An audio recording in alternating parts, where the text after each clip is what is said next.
আজ বানিয়েছিলাম কোচবিহারের লাল আলু দিয়ে চিংড়ি মাছের একটি রেসিপি। আর সেই রেসিপিটি খেয়ে বর দেখো কি বলল।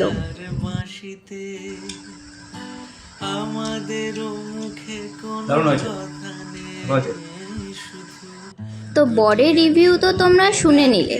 তো আজকে কিন্তু আমরা এনেছিলাম বাজারে গিয়ে অনেকগুলো চিংড়ি মাছ। তো সেগুলো কিন্তু এখন বর ধুয়ে নেবে এক এক। তো এদিকে বর মাছ ধুতে দিতে আমি কিন্তু আলুগুলোকে এখন সেদ্ধ করতে বসিয়ে দেব। সেদ্ধ করতে করতে এদিকে কিন্তু আমি ফোনে দেখে নিচ্ছিলাম কিরকম করে মাছটা রান্না করা যায়, কারণ এর আগে আমি কখনো চিংড়ি মাছ রান্না করিনি আলু দিয়ে। অনেক বছর আগে একবার বানিয়েছিলাম পটল চিংড়ি। তাই বলে আবার ভেবো না যে আমি পুরোটাই মোবাইল দেখে দেখে রান্না করেছি, কারণ এখানে কিন্তু আমি নিজের মতন করেই রান্না করেছি সবগুলো রেসিপি দেখার পরে। এই রেসিপিটি রান্না করতে দেখো কি কি নিয়ে নিলাম পেঁয়াজ, লঙ্কা, আদা, রসুন। এগুলো তো লাগেই নর্মালি প্রত্যেকটা রান্নাতে। বড় দিকে মাছ ধুতে ধুতে এদিকে কিন্তু আমার আলু সেদ্ধটাও হয়ে গেছে। তো সেগুলো কিন্তু আলুগুলো আমি ছুলে নিচ্ছিলাম। আলু ছোলা কমপ্লিট হয়ে গেলে আমি কিন্তু এখানে পেঁয়াজটাকে গ্রেট করে নিচ্ছিলাম। আর এভাবেই কিন্তু আমার প্রত্যেকবার হাতের থেকে পেঁয়াজগুলো স্লিপ কেটে যায়। তো দেখতেই পেলে সবকিছু কিন্তু আমার কাটাকাটি হয়ে গেছে। আর এদিকে কিন্তু বরেরও মাছ ধোয়া কমপ্লিট হয়ে গেছে। এদিকে কিন্তু আমি ফ্রাইং প্যানটা গরম করে মাছগুলোকে ভেজে নেব এখন। আর জানো তো মাছ ভাজতে ভাজতে অনেক জল বেরোচ্ছিল।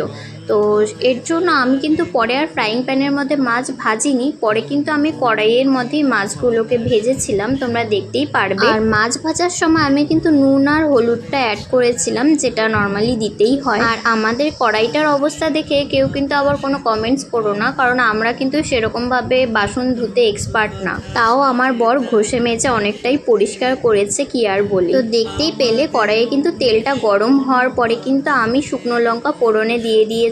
তারপরে কিন্তু আদার পেস্টটা দিয়ে দিলাম। আর আমি রান্নার জন্য কিন্তু সরষের তেলে রান্নাটা করছি। আর পেঁয়াজগুলো ভাজা হওয়ার পরে এখন কিন্তু দেখতেই পেলে আমি কিন্তু আদা, রসুন, লঙ্কা সবকিছু দিয়ে দিলাম। এখন কিন্তু আমি মশলাটাকে গুলে নিচ্ছি। এখানে জিরের গুঁড়ো দিয়েছি আর শুকনো লঙ্কার গুঁড়ো দিয়েছি একটু জলের মধ্যে। তো সেটাকে এখন কিন্তু আমি কড়াইয়ে দিয়ে দিলাম। আর অল্প পরে কিন্তু আমি হলুদ অ্যাড করেছিলাম আর স্বাদ মতন নুন দিয়েছিলাম। তোমরা তোমাদের মতন নুন অ্যাড করো।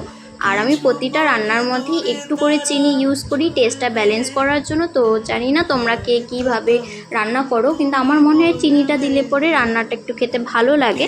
আর এদিকে কিন্তু এখন আমি আলুগুলোকেও অ্যাড করে দিলাম। আলুগুলো কিন্তু একটু ম্যাশড করে দিলাম। এখন কিন্তু আমি আলুগুলোর সাথে মশলাটা ভালো মতন করে মিক্স করে নেব। আর এরই মধ্যে দেখো কি কাণ্ড ঘটেছে। যেই জলটা আমি রেখেছিলাম রান্নাতে দেওয়ার জন্য, সেটা দেওয়ার সময় দেখি যে টিকটিকি পটি করে রেখেছে, কি আর বলি। তারপরে দেখো এখন কিন্তু আমি চিংড়ি মাছগুলোকে অ্যাড করে নেব। কয়েকটা চিংড়ি আমি কালকের জন্য রেখে দিয়েছি। চিংড়িগুলোকে ভালো মতন করে মশলার সাথে মিক্স করার পরে চিংড়িগুলোকে ভেজে যেই পাত্রে রেখেছিলাম সেই পাত্রটি কিন্তু ধুয়ে সেই জলটা কিন্তু আমি রান্নার মধ্যে দিয়ে দিলাম। আর রান্না শেষে এখন কিন্তু আমি অল্প একটু গরম মশলার গুঁড়ো দিয়ে দিলাম। এখন কিন্তু অল্প একটু ঝোলটিকে ফুটিয়ে আমরা কিন্তু নামিয়ে ফেলবো। আর তোমাদেরকে বললে পরে তোমরা বিশ্বাস করবে কিনা জানি না, কিন্তু ঝোলটির থেকে কিন্তু দারুণ সুগন্ধ বের হচ্ছিল। এখন কিন্তু আমি ঝোলটিকে নামিয়ে নিয়েছি। দেখে অবশ্যই কমেন্টস করে জানিও যে কেমন লাগছে ঝোলটিকে দেখে। এখন কিন্তু আমি বরকে খেতে দিয়ে দিয়েছি। দেখতেই পাচ্ছ বরের প্লেটটা কিন্তু আজকে খুব সুন্দর করে সাজিয়ে দিয়েছি। আর আজকে কিন্তু চিংড়ি মাছ ছাড়াও অনেক কিছু ছিল।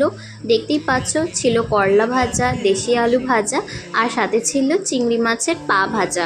তোমরা জানি না কে কি খেয়েছো না খেয়েছো, কিন্তু এই চিংড়ি মাছের পা ভাজাটা খেতে কিন্তু দারুণ লাগে। তোমরা একবার খেয়ে দেখতেই পারো। এখন কিন্তু বর কিন্তু খেতে বসে পড়েছে। আর বরের রিভিউ তো তোমাদেরকে ভিডিও শুরুতেই দেখিয়ে দিয়েছি। আর সত্যি বলছি অনেস্ট রিভিউ একদম, মানে চিংড়ি মাছটা খেতে দারুণ হয়েছিল। তোমরাও কিন্তু তোমাদের বাড়িতে ট্রাই করে দেখতে পারো। আমি যেহেতু ফার্স্ট টাইম বানিয়েছি, ফার্স্ট টাইম অনুযায়ী খুব টেস্টি হয়েছিল। তোমরাও এভাবে বানিয়ে দেখতে পারো। আর যাদের বাড়িতে দেশি আলু অ্যাভেলেবেল নেই তারা নর্মাল আলু দিয়েই বানিয়ে দেখতে পারো, খুব ভালো লাগবে খেতে। তো চলো আজকের জন্য ভিডিওটি এতটুকুই। দেখা হচ্ছে খুব তাড়াতাড়ি পরে একটি ভিডিও।